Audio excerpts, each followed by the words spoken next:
Guard of honour के राज्य प्रधान मनजोत कोहली द्वारा प्रेस वार्ता का आयोजन किया गया। पत्रकारों से बात करते हुए कोहली ने बताया कि उधमपुर में कंज्यूमर कोर्ट नहीं है, जिससे लोगों को काफ़ी परेशानी झेलनी पड़ती है। उन्होंने कहा कि उनके द्वारा पहले भी उधमपुर में कंज्यूमर कोर्ट बनाने की मांग की गई, परंतु इस पर कोई कार्रवाई नहीं हुई। लेकिन आज जब CBD मंत्री द्वारा उधमपुर का दौरा किया गया तो उसमें human rights and guard of honour के सदस्यों द्वारा उन्हें एक ज्ञापन सौंपा गया, जिसमें उधमपुर में कंज्यूमर कोर्ट बनाने की मांग की गई है।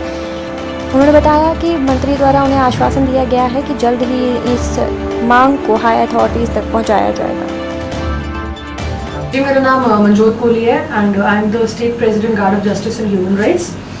आज थी कंज्यूमर कोर्ट जो हमारे उधमपुर में एब्सेंट है। काफ़ी महीने पहले मैंने DC साहब से मिलकर उन्हें मेमोरेंडम हैंड ओवर किया था और तब उन्होंने सिर्फ आश्वासन दिया था कि हम जल्दी ही आगे बात करके मिनिस्टर साहब से बात करके तो इसको हम लोग पैनलाइज कर देंगे। लेकिन बाद में मुझे पता चला कि उनके हाथ में कुछ नहीं है। जिस तरह से उन्होंने हमें इन्फॉर्मेशन दी कि आप जाकर के प्रिंसिपल सेशनल जज साहब से बात कीजिए। फिर जब हमने जज साहब से बात की, उन्होंने बोला कि आप मिनिस्टर साहब से बात कीजिए।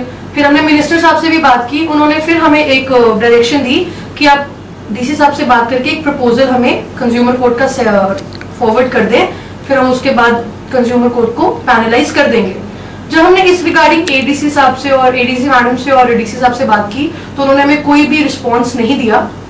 आज जुल्फिकार साहब यहाँ पे आए थे, हमारे कंज्यूमर फोरम मिनिस्टर आए थे एंड हमने उन्हें ही मेमोरेंडम दिया सीधा, और उन्होंने उसी टाइम पे ADC मैम को, अपनी मैम को डायरेक्शन देते हुए बोला कि जल्द से जल्द उन्हें प्रपोजल फॉरवर्ड करें। अब हमें उम्मीद है कि जल्द ही उधमपुर डिस्ट्रिक्ट का भी अपने कंज्यूमर कोर्ट होगा और जिन लोगों के केसेस 6-6, 7-7 साल से पेंडिंग है वो अब नहीं होंगे। दूसरी बात, हम लोग पूरी team guard of justice and human rights की कुछ दिन पहले एक इंट्रोडक्शन के लिए रामनगर तहसील में गए थे, जहाँ पे हमने लोगों की ग्रीवियंसेस सुनी। वहाँ पे हमारे तहसील के प्रेसिडेंट सुमित जी ने पूरा प्रोग्राम रखा था और हमें वहाँ पे बहुत ही दुख हुआ ये सुन के जब लोगों ने बताया कि वहाँ के हॉस्पिटल में कोई भी सर्जन नहीं है। पोस्ट्स हैं लेकिन खाली पड़ी है, वहाँ पे कोई सर्जन नहीं है। जो प्रेग्नेंट लेडीज हैं उनकी जो C-सेक्शन ऑपरेशंस होते हैं वो भी सिर्फ थर्सडेज को होते हैं। तो बहुत दुख लगा ये सब सुनकर। तो क्या इस मसले को लेकर कभी किसी डिपार्टमेंट से बात नहीं की गई? जी वही, आज हमने CMO साहब से बात की और उन्हें भी हमने एक मेमोरेंडम हैंड ओवर किया। अब हम लोगों को जरूरत पड़ी तो हम लोग डायरेक्टर साहब के पास भी जाएंगे कुछ ही दिनों में। तो CMO द्वारा किस तरह का जो है आश्वासन दिया गया?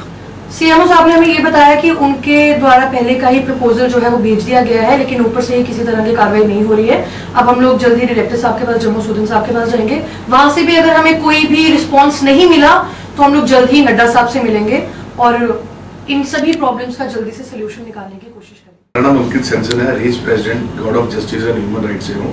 देखिए, परसों जैसे कि जो मेडिकल कॉलेज की ओपनिंग थी, जो कठुआ में हमारे JP नड्डा जी आए थे, तो कुछ फीमेल मल्टीपर्पज वर्कर जो थी जिनकी सैलरी 1 साल से नहीं आ रही और जो कंटिन्यूसली प्रेशर डाल रहे हैं कि मेरी सैलरी है, क्योंकि नेचुरली एक जेन्युइन डिमांड है, वर्क कर रहे हैं तो सैलरी के लिए भी अगर जद्दोजहद करनी पड़ी तो बहुत दिक्कत है।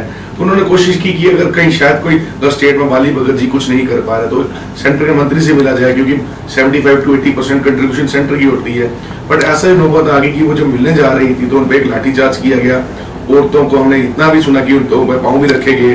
तो बड़ी अफसोस की बात हमें लगती है कि ऐसे मुद्दे में ह्यूमन राइट्स तो बिल्कुल बर्दाश्त नहीं करने वाली। तो वायलेशन ऑफ ह्यूमन राइट्स है। एक बंदा जो 12 महीने से सैलरी के बिना है और वो अपने प्रतिनिधियों से भी नहीं मिल सकता।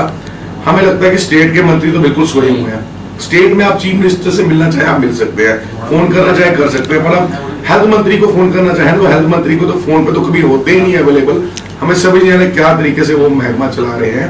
सैलरी देने में विफल है। 75% अगर गवर्नमेंट सेंटर की स्पॉन्सर पैसा देती है, या इनके पास 25% पैसा नहीं है कि लोगों की सैलरी दी जाए, और इसके लिए लोगों को रोड पे आना पड़े, बड़ी शर्म की बात है।